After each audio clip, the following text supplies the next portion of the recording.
Hello, আসসালামু আলাইকুম। কেমন আছেন সবাই? আশা করছি ভালো আছেন। আলহামদুলিল্লাহ, আমিও আপনাদের দোয়ায় ভালো আছি। অনেক দিন পর, প্রায় ঈদের অনেক দিন গ্যাপ হয়ে গেছে আমার। যদিও আমার সোমবার এবং বৃহস্পতিবারে ২ টা করে কনটেন্ট দেওয়ার কথা ছিল। তার জন্য এক্সট্রিমলি সরি। কারণ হচ্ছে বেশ কিছু ব্যস্ততার কারণে আমার নতুন করে কনটেন্ট তৈরি করা হয়নি। সো আজকে আপনাদের জন্য অতি কাঙ্ক্ষিত যে টপিকটা, সেটা হচ্ছে এআই কনটেন্ট। আসলে সবাই লেখাচ্ছি, দুমছে লেখাচ্ছি, এবং কি আমরা আমাদের সাইটে প্রচুর পরিমাণে কনটেন্ট দিচ্ছি। কিন্তু এই কনটেন্টগুলো আসলে কী ধরনেরই দেওয়া উচিত বা কী ধরনের ম্যানুয়াল টাচ দেওয়া উচিত, স্পেশালি যে অনেকেই প্রশ্ন করতেছেন যে ভাই কন্টেন্ট তো লেখাচ্ছি, কিন্তু কন্টেন্টগুলোকে কী ধরনের টাচ দেওয়া উচিত, তার যদি একটা চেকলিস্ট থাকতো তাহলে আমরা সেটা দেখে বা আমাদের কন্টেন্টগুলোকে আরও বেশি ইমপ্রুভ করতে পারবো। তো তাদের জন্য আজকের এই ভিডিও। অনেকেই, আমি নিজেও হিউজ এআই কন্টেন্ট নিয়ে কাজ করতেছি। ইভেন আমি নিজেও এআই কন্টেন্ট নিয়ে সার্ভিস দিচ্ছি। আপনারা যারা ম্যানুয়াল টাচের সার্ভিস নিতে চান, সেটা তার জন্য আমাকে নক দিতে পারেন। এবং যদি আপনারা নিজেরা প্রিপার হন বা একটা রাইটার হয়ে থাকেন, বা আপনি নিজে ভালো নিজের চাইতে কন্টেন্ট লিখতে জানেন, তাহলে আপনি এই ধরনের চেকলিস্টটা ফলো করলে, যে চেকলিস্টটা আমি আমার জন্য ফলো করি, সেই চেকলিস্টটা আমি আপনাদের সাথে শেয়ার করব। এ ধরনের চেকলিস্ট আপনি যদি ফলো করতে পারেন, তাহলে আমি বলবো যে আপনার কন্টেন্টটা মোটামুটি হিউম্যানের মতো হয়ে যাবে আশা করি। আই থিঙ্ক আপনার র্যাঙ্ক করতে কোনো ধরনের প্রবলেম হবে না। যদিও র্যাঙ্কিং জিনিসটা অনেক জিনিসের উপরে ডিপেন্ড করে, কিন্তু বলে রাখা ভালো যে কন্টেন্ট সেক্ষেত্রে অনেক বেশি ভূমিকা পালন করে র্যাঙ্কিংয়ের ক্ষেত্রে। সো আমি বলবো আপনারা এই চেকলিস্টটা ফলো করতে পারেন। ফলো করলে আপনাদের কন্টেন্টের যে প্রবলেমগুলো বা এই কন্টেন্ট নিয়ে যে সমস্যাগুলো তৈরি থাকে, এগুলো থেকে আপনারা একটু নিস্তার পাবেন। সো শুরু করা যাক, স্ক্রিনে যাওয়া যাক। প্রথমে দেখতে পাচ্ছেন আমার স্ক্রিনে আমি একটা চেকলিস্ট আপনার জন্য রেডি করে রাখছি, যে AI content manual touch writer and editor checklist এই নামে। এটা বেসিক্যালি আমি আমার রাইটারদেরকে দিয়ে থাকি, যারা আমার সাথে কাজ করছেন বা আমি যাদের থেকে আমি সার্ভিস নিই স্পেশালি, এবং কি আমি সার্ভিস দিই আমার ক্লায়েন্টদেরকে, আমার ভার্চুয়াল রাইটার যারা আছেন তাদের সবাইকে। সো এখানে প্রথমে আমি যে চেকলিস্টের প্রথম যে 1 নম্বর পয়েন্টটা, সেটা হচ্ছে যে আপনি এটা এআই কন্টেন্টের অ্যাট্রাকটিভ ইন্ট্রোডাকশন। অর্থাৎ আমরা যখন আগে একটা আর্টিকেল লিখতাম, তখন আমরা কী করতাম, একটা আর্টিকেল যখন আমরা লিখতাম, তখন হচ্ছে যে আর্টিকেলের ইন্ট্রোডাকশনের উপরে সবচেয়ে বেশি ফোকাস করতাম। দ্যাটস ওয়াই হচ্ছে এটাকে আমি 1 নম্বরে রেখেছি, যে আপনি একটা আর্টিকেল লিখেছেন, কিন্তু আর্টিকেলটা ইন্ট্রোডাকশনটা ঠিকঠাকভাবে আসছে কি না, আই ক্যাচি হচ্ছে কি না, বা আমরা ম্যানুয়ালি রিসার্চ করলে যেভাবে হতো সেভাবে আসছে কি না। মোস্ট অফ দ্য টাইম আপনি অনেকগুলো এভাস্টারের মতো অনেকগুলো টুলস যখন ইউজ করেন, তখন দেখবেন যে গতানুগতিক ইন্ট্রোডাকশানগুলো চলে আসে। যেমন এফএকিউ দিয়ে শুরু করে ম্যাক্সিমাম টাইপ, যে হচ্ছে are you there, are you question, are you, এই টাইপের মিক্স আপ ইন্ট্রোডাকশান দিয়ে শুরু করে। তো আমরা যদি আমাদের আর্টিকেলটাকে আর একটু এঙ্গেজিং করে নিতে চাই, সেক্ষেত্রে ইন্ট্রোটা হচ্ছে মেন, যেহেতু সে শুরুটাই করবে ইন্ট্রো দিয়ে। সো এটাকে আমরা অ্যাট্রাকটিভ আসতেছে কিনা, বা আমার যে কিওয়ার্ড, সে কিওয়ার্ড নিয়ে ঠিকঠাকভাবে টাকা আসছে কিনা ইয়েতে, ইন্ট্রোতে। সো এটাই আমি একটু এনশিওর করবো। দেন 2 নম্বর পয়েন্ট হচ্ছে যে ইনফো আর্টিকেলের ক্ষেত্রে, এটা স্পেশালি যেটা হচ্ছে যে আমি যে কিওয়ার্ডটা টার্গেট করছি, আমরা বেশিরভাগ ক্ষেত্রে কিওয়ার্ড টার্গেট করি পিএ টাইপ, বা যেটাকে আমরা পিপল অলসো আস্ক বলি, এই ধরনের কিওয়ার্ড।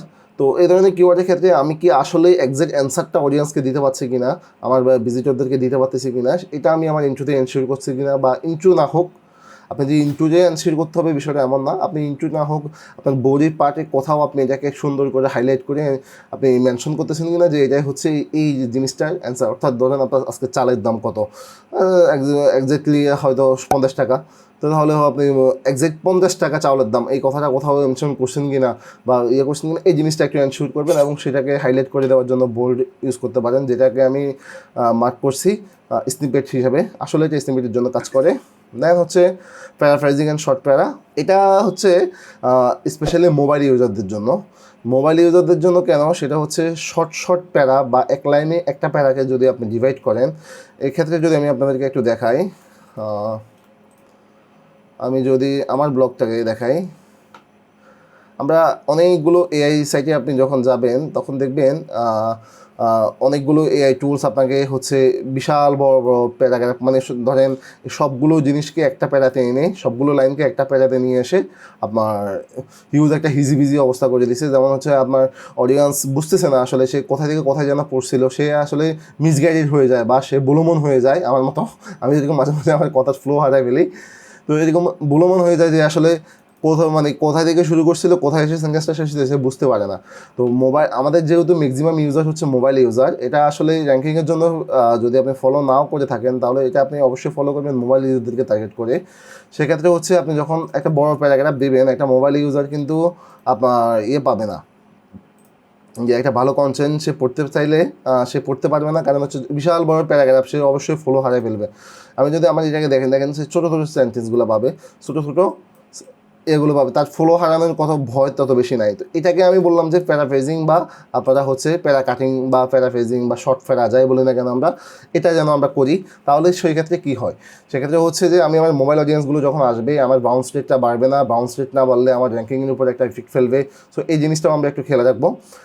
4 নম্বরে যেটা আছে সেটা হচ্ছে যে ইউনিক ইমেজ। এটা তো আপনারা সবাই জানেন যে গুগল ইউনিক ইমেজটাকে কত বেশি প্রায়োরিটি দিয়ে থাকে। তো সেক্ষেত্রে আমার আরও একটা ভিডিও আছে, আমার ভিডিও ডিসক্রিপশানে বা আমার চ্যানেলে খুললে আপনি পাবেন যে 7টা না 9টা সোর্স আমি শেয়ার করছি, যে এই সোর্সগুলো থেকে আপনি যদি ইমেজ কালেক্ট করে ইমেজ ইউজ করেন সেক্ষেত্রে গুগল আপনার কোনো সমস্যা করবে না। এই ভিডিওটা অবশ্যই আপনারা দেখে নেবেন, সেক্ষেত্রে ইউনিক ইমেজ নিয়ে আপনাদের আর প্রশ্ন থাকার কথা না। দেন হচ্ছে আপনার সার্ভার বা ফ্রেজ অপটিমাইজেশন। এটা হচ্ছে এনএলপি অপটিমাইজেশন, এটার অল্টারনেটিভ যদি আমি বলি সেক্ষেত্রে দুইটা টুলসের নাম হচ্ছে, একটা হচ্ছে সার্ভার, একটা হচ্ছে ফ্রেজ অপটিমাইজেশন। কেউ হচ্ছে আপনার সার্ভার দিয়ে করে, যেমন বিদেশিরা সবচেয়ে বেশি রিকমেন্ড করে সার্ভারকে, ওরা সার্ভারে অনেক বেশি প্রায়োরিটি দিয়ে থাকে। যেহেতু এটা ম্যাকডিগিরির একটা মেবি ম্যাকডিগিরি পার্টনারশিপ এটা। এটা হচ্ছে ফ্রেজও সেম কাজই করে, সার্ভার ফ্রেজ দুটোই সেম কাজ করে। ফ্রেজ নিয়ে আমার স্পেশালি একটা ভিডিও আছে, ওটাও আপনারা দেখে নেবেন। যদি ফ্রেজে কীভাবে আউটলাইন তৈরি করতে হয়, ফ্রেজের ওয়ার্ড অপটিমাইজেশনগুলো কীভাবে খুঁজে বের করতে হয়, এগুলো আপনারা ওখান থেকে পাবেন। সো এটা হচ্ছে আপনি জাস্ট আপনার এনএলপি ওয়ার্ডগুলো, অর্থাৎ আপনার ন্যাচারাল প্রসেসিংয়ের যে ওয়ার্ডগুলো বা সার্চ ইঞ্জিন যে ওয়ার্ডগুলো চাচ্ছে সেই ওয়ার্ডগুলো আপনার এখানে নাই। তো সেগুলোকে আপনি হচ্ছে দেখে শুনে এখান থেকে কিছুটা অপটিমাইজেশন করে আপনার আর্টিকেলটাকে আরেকটু রিডেবিলিটি আরেকটু এঙ্গেজিং করে নিতে পারবেন। পরের যে পয়েন্টটা আছে সেটা হচ্ছে অ্যাড অ্যান্ড রিমুভ সেকশন। এটা আমি একটু আমার মতো করে বোঝাই, কারণ পয়েন্টটা আমি লিখছিও আমার মতো করে, আসলে এটার কোনো ব্যাখ্যা নেই। এটা হচ্ছে আমরা যখন একটা এআই আর্টিকেল লিখি, ফর এক্সাম্পল আমার এই কন্টেন্টটা কিন্তু একটা এআই কন্টেন্ট, ট্রু, এটা আসলে একটা এআই কন্টেন্ট, জিপিটি পোড দিয়ে লেখা। তো এই কন্টেন্টটা যখন আমি লিখছি, এই কন্টেন্টটা কিন্তু আমাকে এভাবে দেয় নাই। আমি যদি এআই ভার্সনের মধ্যে টুলস বলি, সেট জিপিটি বলি, আমি যদি ব্রেমে এটাই বলি, এটাও একটা I think tool, bream work বলি, তো এই ধরনের সবগুলো টুলসই কিন্তু আমাকে এভাবে অপটিমাইজ করে বা গোছানো একটা আর্টিকেল সে আমাকে দেবে না। তো সেক্ষেত্রে আমাকে যেটা করতে হয় সেটা হচ্ছে আমি কখনো হচ্ছে যে সেকশনটা সে আনে নাই, অর্থাৎ টুলস আনে নাই, সেই সেকশনটা আমি ম্যানুয়ালি ইম্পোর্ট দিতে হচ্ছে, গুগল থেকে টেনে এনে বা ফ্রেজ থেকে টেনে এনে, বা আমি ম্যানুয়াল রিসার্চ করে বা কম্পিউটার সাইট থেকে টেনে এনে আমাকে ম্যানুয়াল একটা রিসার্চ দিতে হচ্ছে। এবং একইভাবে এখানে অনেক গার্বেজ জিনিস সে নিয়ে আসতে পারে, যেটা হচ্ছে আমি হিউম্যান হিসেবে রিসার্চ করবো, হিউম্যান হিসেবে দেখবো, সেই জিনিসটাকে আমি হচ্ছে বাদ দিয়ে দিব। এই কারণে আমি সেকশনটার নাম দিয়েছি অ্যাড অ্যান্ড রিমুভ সেকশন। অর্থাৎ কিছু জিনিস আপনার প্রয়োজন হলে আপনি বাদ দিয়ে দিবেন, কিছু জিনিস প্রয়োজন হলে আপনি আবার অ্যাড করবেন। এটা হচ্ছে কন্টেন্টের প্রয়োজনে আপনি যা কিছু করতে পারেন। এআই আমাকে একটা আর্টিকেল দিচ্ছে বিদায় আর্টিকেল যা দিচ্ছে তাই রাইট, এটা না, এটা রং। অবশ্যই আপনি যখন ম্যানুয়াল টাস্ক দিবেন তখন অবশ্যই আপনাকে 16টা, আমার এখানে টোটাল 16টা পয়েন্ট আছে, 16টা পয়েন্ট এনশিওর করে দেবেন। আপনার কাছে বিশাল একটা লিস্ট মনে হবে, আর এত বড় লিস্ট কেন আমি এটা করবো। আসলে টু বি হনেস্ট, আপনি যখন এটা করতে করতে প্র্যাকটিক্যাল হয়ে যাবেন তখন দেখবেন যে আপনার একটা আর্টিকেল এই জিনিসগুলো সবগুলো চেক দিয়ে আসতে একটা আর্টিকেল করতে হয়তো বা আপনার 20 থেকে 30 মিনিট সময় লাগবে, এর বেশি সময় লাগবে না। যেখানে আপনি 1000-2000 ওয়ার্ডের একটা আর্টিকেল লিখতে সারা দিন সময় লেগেছে, সেখানে আপনি 20-30 মিনিট কেন একটা আর্টিকেলের পিছনে সময় দিবেন না, যদি সেটা আপনার সাইটের জন্য মঙ্গল হয়। দেন পরবর্তীতে যে পয়েন্টটা আছে সেটা হচ্ছে যে স্কিপ কনসেসটিভ অর রিপিটেড ওয়ার্ড। এটা হচ্ছে যে আমাদের আর্টিকেলের ভিতরে অনেকগুলো অপ্রয়োজনীয় তথ্য এআই নিয়ে আসে, এটা এআই এর জাত স্বভাব এক কথায় বলতে গেলে। যে আমরা চাচ্ছি এই জিনিসগুলো যদি আমি ম্যানুয়ালি যাই তখন আমি এই জিনিসগুলোকে একটু কমিয়ে আনতে পারি। যেমন সে প্রত্যেকটা প্যারা শুরুতে দিয়ে শুরু করে, therefore, more than word, moreover, এই ধরনের অনেকগুলো ট্রানজিশন ওয়ার্ডও সে উলটপালট করে নিয়ে আসে। তো এগুলোকে যখন আপনি একটা আর্টিকেল পড়তে যাবেন তখন যেখানে যেখানে আপনার প্রবলেম মনে হবে সেগুলোকে আপনি সেই ধরনের ওয়ার্ডগুলোকে আপনি রিমুভ করে আপনার মতো সেন্টেন্স ফ্লোটাকে করে দেবেন, তাহলে আপনার রিডেবিলিটি স্কোরটা বেড়ে যাবে। তদ্রূপভাবে এটা হচ্ছে information gap and fill up. এটা প্রায় similar of heading remove and সেকশনের অ্যাডের মতোই, যে ইনফরমেশান কোনো কিছু যদি গুগল, যেহেতু সে কোনো টুলসই কোনো এআই এখন পর্যন্ত 2021-এর পর থেকে ডাটা দিতে পারে না, এবং হচ্ছে চ্যাট জিপিটি ওদের ওয়েব ভার্সন আনছে আবার অফ করে দিছে, গুগল বার্ড ওদের ওয়েব ভার্সন দিচ্ছে কিন্তু এখনও পর্যন্ত স্টেবল না। তো যেহেতু 2021-এর ডাটা দিয়ে সকল এআই টুলস চলতেছে, সো আপনার এক্ষেত্রে মিস ইনফরমেশান অনেক বেশি আসবে যদি আপনার নিচটা 2021-এর পরে কোনো ট্রেন্ডিং নিশ হয়ে থাকে। ফর এক্সাম্পল হচ্ছে যে করোনা ভাইরাস কিন্তু 2021 সালে ছিল না, এটা পরপরই আসছে। তো করোনা ভাইরাস নিয়ে কিন্তু এআইয়ের কাছে কোনো ডাটা নাই, এআই ট্রেন হচ্ছে, এআই এখনও চাইল্ড ভার্সন, এআই ট্রেন হচ্ছে, আসবে, হয়ে যাবে, বা সে তার মতো করে একটা ডাটা আপনাকে প্রোভাইড করতে পারবে।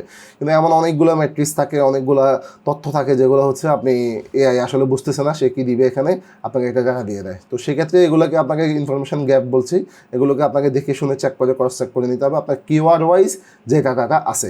শুনতে কমপ্লিকেটেড মনে হলেও বিষয়টা আসলে অত বেশি কমপ্লিকেটেড না। আপনি যখন আপনাকে একটা আর্টিকেলের স্ট্রাকচার, কাস্টমার আউটলাইন আপনি তৈরি করবেন, তখন গুগল থেকে আপনি দেখবেন যে কারা কারা কম্পিটিটর, তারা কীভাবে ডাটা প্রোভাইড করছে, এগুলো যখন দেখে যাবেন, বুঝে যাবেন, তখন আপনি এগুলো আপনার জন্য করে নিতে পারবেন। তারপর হচ্ছে একটা এমবেডেড ভিডিও, এটা AI tools, most of the AI tools এটা প্রোভাইড করে থাকে। সো সেক্ষেত্রে এটা নিয়ে প্যারা নেওয়ার আহামরি কিছু না। আর যদি প্রোভাইড না করে তাহলে আপনি আপনার কন্টেন্টের একটা ভিডিও, কন্টেন্ট রিলেটেড ভিডিও আপনি নিজের থাকলে নিজের দিবেন, না থাকলে আপনি ইউটিউব থেকে খুঁজে দিয়ে কোনো একটা ভিডিও রিলেটেড ভিডিও আপনি দিতে পারেন, সেক্ষেত্রে কোনো রেস্ট্রিকশন নেই। পারফেক্ট ক্যাটাগরি সিলেকশন খুবই সিলি একটা জিনিস, বুঝে গেছেন যে ঠিকঠাক ক্যাটাগরিতে আমি ঠিকঠাক ফোর্স দিচ্ছি কিনা, অবশ্যই আমার কন্টেন্টটা ইন্টারনাল লিঙ্ক হয়েছে কিনা সেদিকে আমাকে খেয়াল রাখতে হবে, সে পয়েন্টটা আমাকে অবশ্যই নোট ডাউন করতে হবে। এটা বলতে পারেন 5 স্টার, মানে 5 স্টার, যে এটা আমাকে করতে হবে, আমার কন্টেন্টে ইন্টারনাল লিঙ্ক গেছে কিনা এটা আমাকে করতে হবে। আপনি যদি জিরো ব্যাক লিঙ্ক বলেন, আপনি যদি টপিক্যাল ম্যাপ কভার বলেন, আপনি যদি সাইলো স্ট্রাকচার বলেন, যাই কিছু বলেন না কেন, সব কিছুর জন্য হচ্ছে ইন্টারনাল লিঙ্ক। আপনি ইন্টারনাল লিঙ্ক দিয়ে যদি একটার সাথে একটাকে যুক্ত করে দিতে পারেন, দ্যাটস ওয়াই আপনি গেইনার হতে পারবেন জিরো ব্যাক লিঙ্কে। চেঞ্জিং ইয়ার, এটা বলার একটা কারণ আছে, এটা হয়তোবা এখনকার দিকে হয়তো অত বেশি প্রয়োজন হবে না, কিন্তু মোস্ট অফ দ্য টাইম আপনি দেখবেন যখন এআই অটোমেটিক্যালি আউটলাইন তৈরি করে নিয়ে আসে কন্টেন্ট, বা অনেকগুলো ভিডিওতে আপনি দেখতে পাবেন ভিডিও হেডিং যখন নিয়ে আসে, তখন দেখবেন যে সেখানে 2021 কথাটা লেখা থাকে, 2023-20 এইরকম কথা লেখা থাকে। তখন আমার চলতেছে 2024 বা 23, তো তাহলে সেই ক্ষেত্রে আমি কেন 2021 লিখবো? সেই ক্ষেত্রে আমি এই পয়েন্টটা রাখছিলাম যে যদি এই ধরনের ইয়ারজনিত কোনো ইস্যু থাকে আমি যেন এগুলো রিমুভ করে দিই। এটা মূলত আমি আরেকবার আপনাদেরকে রিমাইন্ডার করি, এটা মূলত আমার রাইটারদের জন্য তৈরি করা চেকলিস্ট, আমার প্রাইভেট চেকলিস্ট আমি আপনাদের সাথে শেয়ার করতেছি। দ্যাটস ওয়াই এখানে অনেকগুলো পয়েন্ট হয়তো আপনি বাদও দিতে পারেন, সেটা আপনার ইচ্ছে, হোয়াট এভার। কিন্তু আমি বলবো যে যদি আপনার সাথে সবগুলো পয়েন্টই যায় তাহলে আপনি এগুলোর প্র্যাকটিসটা করেন। আমি বিলিভ করি আপনি যদি 1 উইক এই প্র্যাকটিসটা করেন তাহলে এরপর থেকে আপনাকে আর কিছু করতে হবে না, আপনি প্র্যাকটিস হয়ে যাবে এবং একটা আর্টিকেল আপনি 20 মিনিট বা তার কম সময়ে আপনি এটা শেষ করে ফেলতে পারবেন। দেন হচ্ছে keyword and stuffing, keyword and topic stuffing, যেটা হচ্ছে কিওয়ার্ডকে বারবার ফুস করে জোর করে কিওয়ার্ড দিয়ে, কিওয়ার্ডের প্লেসমেন্ট ঠিক না রেখে, কিওয়ার্ডের অর্থ চেঞ্জ করে ফেলে জোর করে কিওয়ার্ড দিতেই হবে, আমাকে ওই ভাই বলেছে, অমুক বলেছে, কিওয়ার্ড প্লেস করতে হবে এতবার, এই জিনিসগুলো একটু অ্যাভয়েড করতে হবে। এটা আনন্যাচারাল গুগলের কাছে। সো এক্ষেত্রে এআইকে দিয়ে যে আপনি যদি কিওয়ার্ড স্টাফিং করান তাহলে সেটা হচ্ছে অনেক বেশি হয়ে যাবে। তো সেক্ষেত্রে এটার দিকে একটু মাথায় রাখবেন যে আমার যেখানে যেখানে কিওয়ার্ড হচ্ছে বা আমার টপিকগুলো বসতেছে সেগুলো ন্যাচারাল কিনা, সেগুলো অর্থ বা সেন্টেন্সটা পড়তে ন্যাচারাল কিনা, এগুলোর দিকে একটু খেয়াল রাখবেন। তারপর হচ্ছে পয়েন্ট অ্যান্ড লিস্ট, আপনি জানেন যে কোনো এআই টুলস বলি না কেন, আমি যদি চ্যাটজিপিটির কথাও বলি, তারা কখনোই আপনাকে সাবহেডিং, পয়েন্ট, লিস্ট এগুলো সুন্দরভাবে আপনাকে গোছানো দেয় না। টেবিল, এখানে আরও কয়েকটা পয়েন্ট জিনিস অ্যাড করার দরকার ছিল, যেমন টেবিল, এগুলো সাবহেডিং বা সাবহেডিং দিয়ে পয়েন্ট করা, এগুলোকে সেই কখনোই আসলে অতভাবে সুন্দর করে দেয় না। ফর এক্সাম্পল আমি যদি আমার সাইটে যাই, দেখেন এইভাবে কিন্তু সে আমাকে কখনোই দেয় নাই, এটা হচ্ছে আমাকে ম্যানুয়ালি ঠিক করে নিতে হয়েছে, সে তার মতো করে লিখে দিয়ে চলে গেছে বোল্ড আকারে বা প্যারাগ্রাফ স্টাইলে। এবং যেমন আমি লিস্ট, এটা কিন্তু একটা লিস্ট আইটেম, সে কিন্তু আমাকে এভাবে হয়তো দেয় নাই। যখন আমি কন্টেন্টটাকে ম্যানুয়াল টাচ করছি, ম্যানুয়াল এডিট করছি, তখন সে পুরোপুরিভাবে আমাকে একটা কন্টেন্ট আমার পারমিশনে আসছে। তাই হচ্ছে আপনার পয়েন্ট, লিস্ট, টেবিল এবং কি আরও যদি কোনো ডাটা থাকে, কোর্স, এ ধরনের জিনিসগুলো আপনাকে ম্যানুয়ালি ঠিক করতে হবে। সো এটা একটা মোস্ট ইম্পর্টেন্ট পয়েন্ট। দেন হচ্ছে আপনার keyword, your title, body, heading, এটা জাস্ট সিলি একটা জিনিস, আগে অনেক বেসিক একটা জিনিস যে কিওয়ার্ড আমার টাইটেলে আছে কিনা, অপটিমাইজেশন করছে কিনা, স্লাগ, হেডিং, বডিতে আছে কিনা, এগুলো এটা সিলি একটা জিনিস, এটা অটোমেটিক্যালি আপনার হয়ে যাবে আমি জানি। একটা হচ্ছে জেনারেটিং ফুল আর্টিকেল। এসব কিছুর পরেও যদি আপনার কাছে মনে হয় যে না এত প্যারা নিয়ে আমি আর্টিকেলটা ঠিক করলে মনে হয় আমার সময় অনেক চলে যাবে বা আমার একটা দিন সময় চলে যাবে, তাহলে আপনি ফুল আবার আর্টিকেলটা নতুন করে আপনি আবার রিসার্চ করে আবার জেনারেট করবেন। এই কারণে এই পয়েন্টটা সবাই লাস্টে রাখা হয়েছে, যে জেনারেট ফুল আর্টিকেল। এটা একবারই শেষে রাখার কারণই হচ্ছে যে যদি আপনার এত কিছুই মনে হয় যে না আমার আর্টিকেলটাকে পারফেকশন নিয়ে আসতে পারি নাই, তাহলে হচ্ছে আপনি এই আর্টিকেলটা আবার পুনরায় জেনারেট করতে হবে, এটার বিকল্প নাই। যদি আপনি এতগুলো পয়েন্ট আসলে মেনটেন করে আপনার একটা এআই সাইটে 200 থেকে 300 আর্টিকেল দিতে পারেন, আমি বিশ্বাস করি আপনার সাইটটা র্যাঙ্ক করবে। যদি আপনার কিওয়ার্ড রিসার্চ ঠিক থাকে, র্যাঙ্কিংয়ের অনেকগুলো বিষয় থাকে, তার মধ্যে সবচেয়ে মূল্যবান হচ্ছে কিওয়ার্ড এবং কি আপনার সাইটের ওয়েবসাইট স্ট্রাকচার এবং হচ্ছে আপনার আর্টিকেলের কোয়ালিটিটা। তো এতগুলো এই 3টা জিনিস যদি আপনি এনশিওর করে আর্টিকেল দিয়ে যেতে পারেন, আমার মনে হয় হোপফুলি আপনি একটা না একটা সময় গিয়ে গেইন করবেন। সো আজকের ভিডিও এই পর্যন্তই। আশা করি আপনাদের ভিডিওটা ভালো লাগবে। ভিডিওটা কেমন লাগছে এটা আমার ভিডিও কমেন্ট সেকশানে অবশ্যই কমেন্ট করে জানাবেন। আর যদি ভিডিওটা কারোর সাথে শেয়ার করতে চান অবশ্যই শেয়ার করে দেবেন। ধন্যবাদ সবাইকে। টাটা।